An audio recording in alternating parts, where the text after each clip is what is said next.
you're curious about learning Dutch.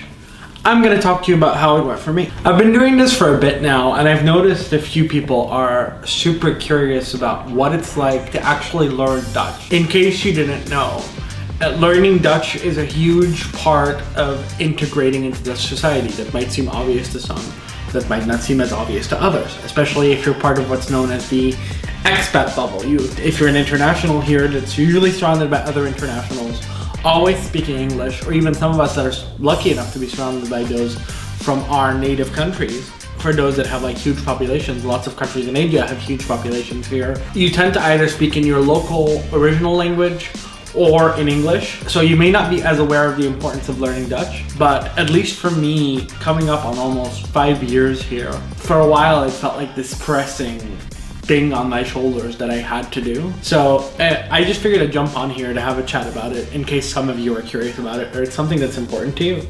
So I do actually have a pretty funny story for that one. So yeah, let's get into it. This journey of learning Dutch really started with me during lockdown. So I think it was early 2020.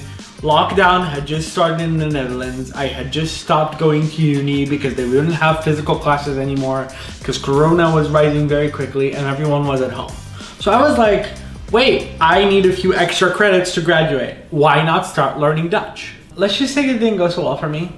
So far, I think I know like probably 9 Dutch words. Goedemorgen, gezellig, goedemiddag. And I can basically read a couple of things probably. If you give me a letter, I can sort of tell you what it's about.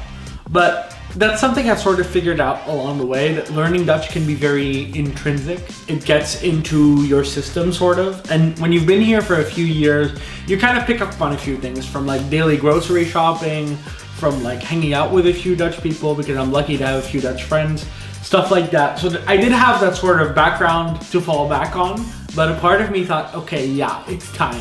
I need to figure this out. I need to actually commit to learning. And why not? If I can do it through uni, I can get extra credits for it, and I can afford to pay for the extra course. So yeah, cut to me talking to the people at the international office being like, yo, I want to learn. This seems like fun. And they assigned me a teacher. And it was just one of the most awkward experiences I've ever had. Keep in mind that was at the height of lockdown. I was a bit depressed, a bit sort of on my own. I looked a mess. My hair looked awful. I looked insane. And I just met this lady who's a bit on the older side, probably early 50s, just super duper serious about the whole thing. Told me her background was in teaching refugees intensive courses for like the state exam. And I started working with her. Keep in mind, for me, it's always very important to have a really relaxed experience and get a lot of support. I'm someone who really needs that holding hand, encouraging, yay, we're here for you, we're gonna help you learn. I didn't get any of that from that lady. It just felt very dry and a bit of a demotivating experience. Like, you know, I remember, if some of you are back here from watching some of my earlier videos, I think it was the video 4 culture shocks, where I mentioned the idea of how when you want to learn Dutch, people will support you and stuff and they can help you. I don't think I mentioned it in the video, but I think it's relevant. You can get this like pin from the gemeente of like, I want to practice my Dutch, and then people will talk Dutch to you and your friends will help you and stuff like that. So I really believe in this idea of support.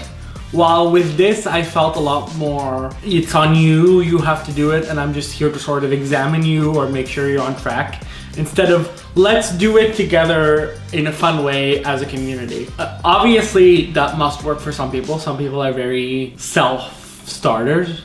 And I tend to be that with things that I really feel like I'm good at, but when it's something I'm still learning, I really need a lot of guidance. So yeah.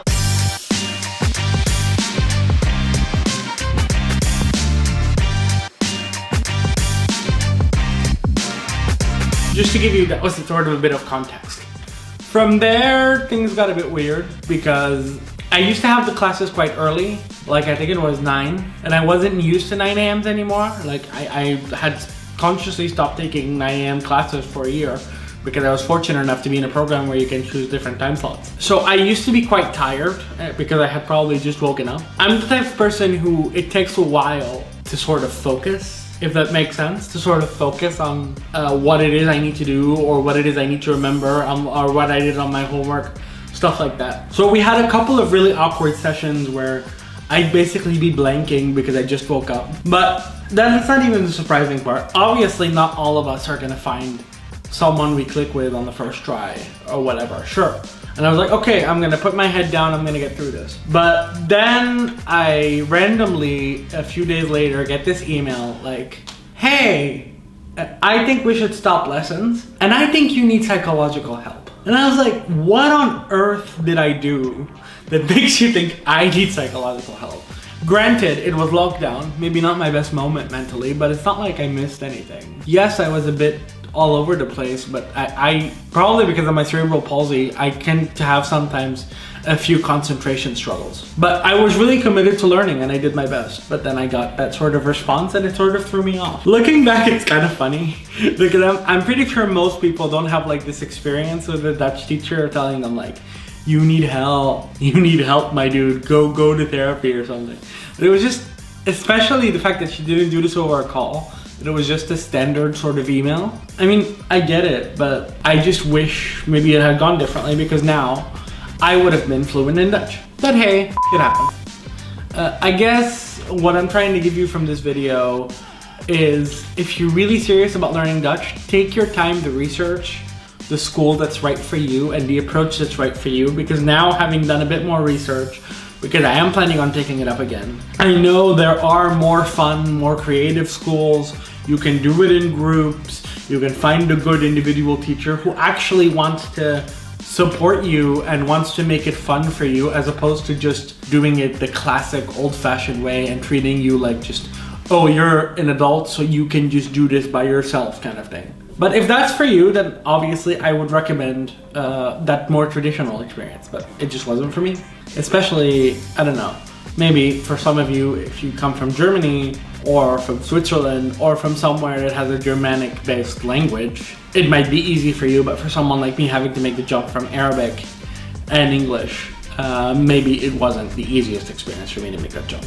But hey, stuff happens. Life happens, and you live and you learn, and I'm excited to hopefully start with a new teacher. So yeah, I hope this was good for you. I hope this helped you figure things out, and if you're really interested in this more type of content, let me know down there.